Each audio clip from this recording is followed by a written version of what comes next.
Moin Moin, hallo und herzlich willkommen zu einem neuen Video hier auf meinem Kanal. Und heute gibt es hier eine Runde Shakes and Fidget.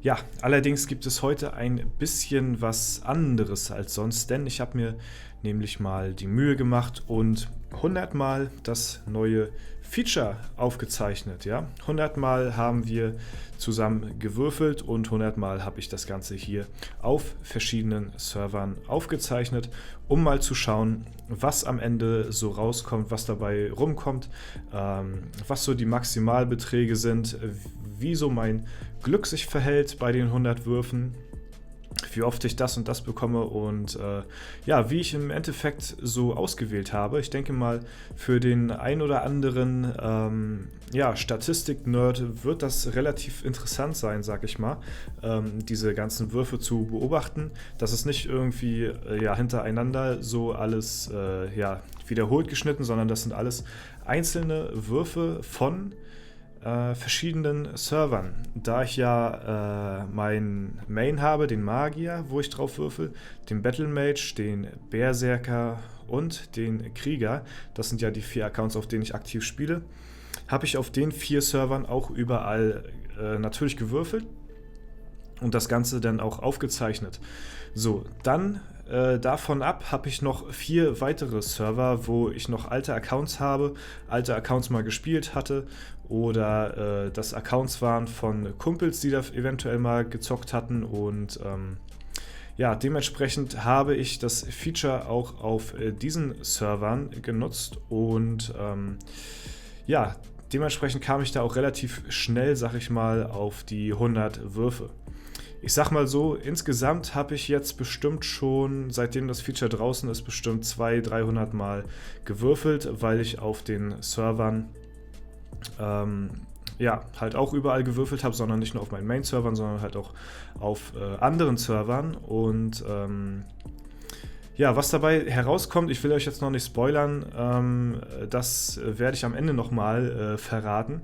Ja, und ihr könnt ja mal einfach so nebenbei begutachten, ja, wie sich so mein Glück auf den verschiedenen Servern verhält. Dann muss man dazu halt noch sagen, ist es halt überall anders von den Werten her, zumindest was das Gold, das Holz, die Seelen und die Steine betrifft, soweit ich weiß, wenn ich jetzt nichts vergessen habe. Alles andere ist ja nicht durch das Level betroffen, sag ich mal. Also sowas wie, wenn man zum Beispiel Kristalle würfelt, die sind auf einem niedrigeren Level, sag ich mal, ja, kannst du da genau so eine hohe Anzahl würfeln wie auf einem High-End-Char, weil ja, das im Prinzip ja, die Kristalle werden ja nirgends irgendwie berechnet. So, die werden ja an nichts festgemacht, deswegen ist das ein fester Wert, den jeder Spieler gleich erreichen kann. Deswegen würde ich tatsächlich für etwas niedrigere Spieler das empfehlen, denn wirklich auf Kristalle zu gehen, weil da kann man ehrlich gesagt nichts wirklich so verkehrt machen, sag ich mal, weil man ja im Prinzip genau das gleiche Outcome hat wie jemand, der zum Beispiel auf, keine Ahnung, jetzt Level 500 ist oder so. Der kann nämlich nicht mehr und auch nicht weniger bekommen, als die, sag ich mal, gerade den Turm freigeschaltet haben und die Pets ja, bekommen haben, weil das ist ja Voraussetzung für dieses Würfelspiel. Das muss man ja haben, ansonsten geht das Ganze natürlich nicht, ansonsten kann man hier das Feature nicht nutzen. Nochmal ganz wichtig nebenbei, erwähnt vielleicht für Leute, die das nicht ganz genau wussten, ja.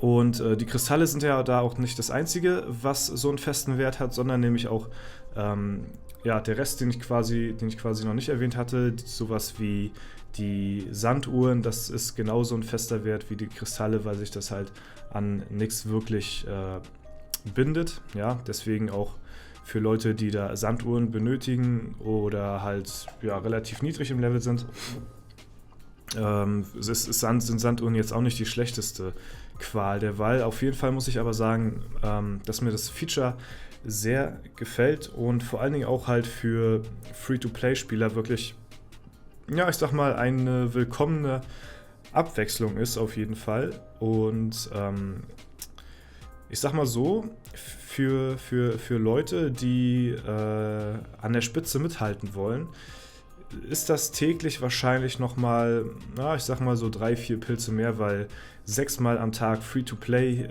würfeln werden wahrscheinlich die wenigsten schaffen, weil das Ganze natürlich auf ja, jeweils ein Wurf 1 Stunde warten gestreckt ist. Das heißt, man muss 6 Mal am Tag irgendwie sich mindestens in Shakes and Fidget einloggen oder 6 Stunden am Stück da am Start sein. Und das, denke ich mal, werden die wenigsten von euch schaffen. Deswegen ist das für mich unter anderem auch. Hier habe ich übrigens mal 4 geworfen. Das ist somit ja schon, sag ich mal, einer der höchsten Würfe, die ich hatte. Ja, und das Ganze übrigens wird auch immer mal 5 genommen, falls das noch jemand nicht wusste. Also im Prinzip kann man sich seinen Maximalbetrag selbst ausrechnen, weil immer der Betrag, der dann halt angezeigt wird, wird dann mal 5 genommen für die nächste Stufe, soweit ich das jetzt mitbekommen habe. Ja, das heißt, für die Sanduhren jetzt zum Beispiel wäre der Maximalwert 50. Sanduhren kann man, glaube ich, bekommen, wenn man 5 Würfel mit Sanduhren hat. Bei den Kristallen sind es, glaube ich, 6250. Beim Holz ist es, glaube ich, aber das wird halt beeinflusst durch die Ressourcengebäude, soweit ich weiß. Ja, müsste eigentlich durch die Ressourcengebäude sein, also durch die Holzfällerhütte oder den Steinbruch in der Festung. Je nachdem, welche Stufe der hat, umso höher wird dann euer Betrag quasi bei den Würfeln, die ihr würfelt. Und ich glaube, wenn man den Steinbruch auf 20 hat, also maxed out, dann kann man, glaube ich, 30 Millionen Steine bekommen, wenn ich mich nicht täusche. 30 oder 60, ich weiß es jetzt gar nicht mehr so genau. Weiß ich daher nicht, weil ich das so gut wie nie bekomme. Auf jeden Fall bei Holz ist es 90 Millionen. Bei Holz kann man 90 Millionen bekommen, wenn man dementsprechend auch 5 Würfel davon erreicht hat. Und ja, bei den Seelen weiß ich das jetzt gar nicht aus dem Kopf irgendwie. Ich glaube, ja, ich lasse mich nicht lügen. Nee, ich weiß es nicht. Ich kann es euch jetzt nicht aus dem Kopf sagen. Müsste ich jetzt nachschauen. Vielleicht weiß es auch jemand von euch, dann könnt ihr es auch in die Kommentare schreiben. Ich habe das jetzt alles nicht so auf Liste. Das ist alles jetzt so, ja, a cappella, sag ich mal, erzählt. Und ja, bei den Seelen natürlich auch so wie bei den anderen Gebäuden geht das natürlich nach dem Ressourcengebäude, was ihr ausgebaut habt, also quasi den Seelenextraktor. Da dürfte das danach gehen, sich danach richten. Umso höher ihr den habt, umso mehr Seelen bekommt ihr auch bei den Würfeln hier raus. Ja? Also hier mal ein ganz nicer Wurf auf jeden Fall. 1250, ja, für 4. Und mit dem 5. steigert sich das schon auf 6250. Das ist schon sehr, sehr krass. Leider nicht bekommen, aber die Kristalle schmecken auf jeden Fall trotzdem. Das macht sich schon auf jeden Fall sehr, sehr bemerkbar. Wie gesagt, vor allen Dingen für Free-to-Play-Spieler ist das halt echt sehr, sehr krass. Man muss dazu aber auch sagen, für Leute wie mich, die ein bisschen was investieren, aber jetzt nicht allzu viel, ist es auch sehr viel. Sehr viel Kristalle und sowas, weil, ja, ich meine, ich müsste, glaube ich, für 1250 Kristalle oder sowas, müsste ich, glaube ich, 3, 4 Waffen oder so zerlegen. Ja, so ungefähr. Also, ich glaube, eine Waffe bringt bei mir, glaube ich, irgendwie so 400 bis 500 Kristalle. Deswegen, ja, so ungefähr müsste das da hinkommen. Ja, auf jeden Fall feiere ich das Feature, muss ich sagen. Ist mal echt eine sehr, sehr willkommene Abwechslung. Und ist aber, finde ich, so ein bisschen persönlich, man muss sich das jeden Tag so ein bisschen, ja, man muss sich dran erinnern, sag ich mal. Mir ist es selbst schon passiert, dass ich das jetzt komplett vergessen habe. So, die ersten Tage, natürlich klar, habe ich dann mal so durchgewürfelt, dann auch so durchgeskippt. Das seht ihr teilweise hier auch, wie ich dann so für Pilze hier das neu auflade, sag ich mal. Aber man muss sich wirklich dran erinnern, weil man halt, so wie bei der Hydra, und ich denke mal, die wenigsten von euch werden 5-mal am Tag Hydra-Angriffe machen. Man muss sich halt wirklich jede Stunde irgendwie versuchen dran zu erinnern, dass man da noch auf jeden Fall was machen muss. Weil der Bonus, den man hier bekommt, der ist wirklich echt nicht zu unterschätzen auf 6 Würfe gesehen am Tag. Und deswegen sollte man das auch versuchen, auf jeden Fall so gut wie möglich auszunutzen, ja, damit man da auch möglichst viele Ressourcen sich einheimsen kann. Ja, ansonsten finde ich es auch ganz nice, dass es, hatte ich glaube ich schon mal erwähnt, dass es halt jetzt auch wieder eine zusätzliche Zufuhrquelle für Sanduhren gibt, weil Sanduhren sind persönlich zumindest bei mir Mangelware, muss ich sagen, ja, weil ich halt am Tag effizient vielleicht so, ich sag mal 2 Stunden vielleicht mit Shakes and Fidget verbringe. Und dann muss man halt auf 4 Servern in diesen 2 Stunden spielen. Auf den 2 Servern, auf 2 Servern musst du 320 Alu machen und alles, was man braucht, um das Maximum am Tag abzudecken. Auf den anderen Servern, auf den anderen 2 Servern muss man halt 120 Alu spielen, das heißt jetzt nicht ganz so doll, weil es sind ja die Free-to-Play-Charaktere. Aber insgesamt für die Zeit reicht es alleine nicht am Tag 2 Stunden. Ja, hier habe ich einen Fehler gemacht. Ich habe da Kristalle aufgehoben und habe, glaube ich, einen vergessen gehabt, aber ist ja egal. Ja, auf jeden Fall reichen diese 2 Stunden nicht aus, um einen kompletten Shakes and Fidget Tag zu füllen, sag ich mal. Ja, also ich sag mal, alleine durch die Alu brauchst du bestimmt schon 5 bis 6 Stunden, wenn man das alles ohne Pilze machen will oder ohne Sanduhren, wenn man das einfach nur so durchlaufen lässt. Und die Zeit habe ich leider nicht. Deswegen sind die Sanduhren für mich wirklich sowas wie, ja, sind Pilz wert, sag ich mal. So viel wie für Leute in der Happy Hour, die dann für Pilze ihre Alu durchskippen.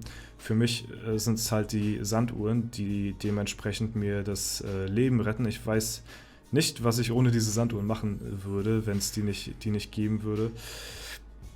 Keine Ahnung. Ja, also ich würde so viele Pilze verbraten, weil es halt einfach nicht anders geht. Und deswegen finde ich es nice auf jeden Fall, dass die hier das reingebracht haben, dass man sich so ein bisschen zumindest auch die Sanduhren erfarmen kann. Und ja, wir sind jetzt hier schon mittlerweile bei Wurf 78 angelangt, ja. Und ihr seht, mein Glück hält sich mal wieder wirklich in Grenzen, muss ich sagen. Ich kenne es aber nicht anders, ne? Also von daher alles cool. Ich kann es aber schon mal vorweg sagen, jetzt wo wir jetzt hier bei Wurf 80 angekommen sind, ich habe bis dato, bis zum jetzigen Standpunkt gerade, habe ich noch kein einziges Mal einen Fünfer-Wurf gehabt. Ja, ich habe jetzt bestimmt schon keine Ahnung wie oft gewürfelt, 300 Mal oder so, auf so vielen Servern, wo ich momentan würfel. Ja, keine Ahnung. Ich suche mir schon immer die Würfel raus, je nachdem, ob ich denn 2 von derselben Sorte erhalte. Oder jetzt wie bei dem Wurf habe ich halt gar kein Double gehabt, dann habe ich halt mal mein Glück probiert und nochmal auf blauen Dunst nochmal geworfen. So. Aber ich habe es bis heute nicht geschafft, kein einziges Mal einen Fünferwurf zu bekommen. Ja, ich habe zwar schon zahlreiche Bilder gesehen von Leuten, die einen Fünferwurf hatten, deswegen weiß ich da auch die Zahlen und konnte das dann so vergleichen und halt rauskriegen, dass das alles eigentlich nur immer mal 5 ist. So wie jetzt hier ist auch ein ganz nicer Wurf, auf jeden Fall. 4 von derselben bei einem Wurf, aber dadurch, dass ich schon gespoilert habe, wisst ihr es, ja, kommt dann natürlich ein Stein bei raus, ja. Also ich weiß nicht, keine Ahnung, wann ich den ersten Fünferwurf machen werde. In diesem Video wird es auf jeden Fall nicht passieren und falls ihr deswegen hier seid, könnt ihr jetzt auch schon, sag ich mal, abschalten, aber wenn ihr bis hierhin geguckt habt, ist das ist sowieso in Ordnung, ja. Also wer sich das Ganze bis zum Ende gibt, das ist auf jeden Fall sehr, sehr nice von euch. Allerdings, wie gesagt, ja, ist mein Glück mal wieder nicht wirklich am Start. Ich denke mal, ich werde euch informieren, wenn ich mal eines Tages einen Fünferwurf habe. Ja, egal ob mit 1 oder mit 2 Würfen, aber bisher ist es bei mir noch nicht passiert. Ich höre von so vielen Leuten immer, dass die einen Fünferwurf gemacht haben. Oh, 2-mal hintereinander 5 Würfel von der gleichen Sorte und sowas hört man dann nur und man geht selbst auf 6 Servern dieses Feature durch, ja, und bekommt es kein einziges Mal, ne? Ich will mich nicht beschweren, ja, aber ja, keine Ahnung. Irgendwie Glücksspiel und ich glaube, Irgendwas ist mit dem Counter falsch auch gerade, sehe ich da gerade. Das muss ich nochmal gucken. Im Nachhinein vielleicht nochmal bearbeiten. Ja, ich glaube, ich werde mich wohl niemals mit Glücksspiel wirklich anfreunden können, außer Poker. Poker ist nice, aber Poker ist auch nur zu 70% Glück. Also von daher, da kann man wenigstens noch ein bisschen was beeinflussen. Hier das kannst du nicht berechnen. Gut, ich hoffe, das Video hat euch gefallen. Ihr konntet so ein bisschen was vielleicht mitnehmen aus meinen ganzen Würfen, die ich hier getätigt habe. Und wir sind bei den 100. angekommen. Das war es soweit von mir. Ich wünsche euch noch einen super schönen Tag. Vielen Dank fürs Zuschauen. Haut rein und bis zum nächsten Mal.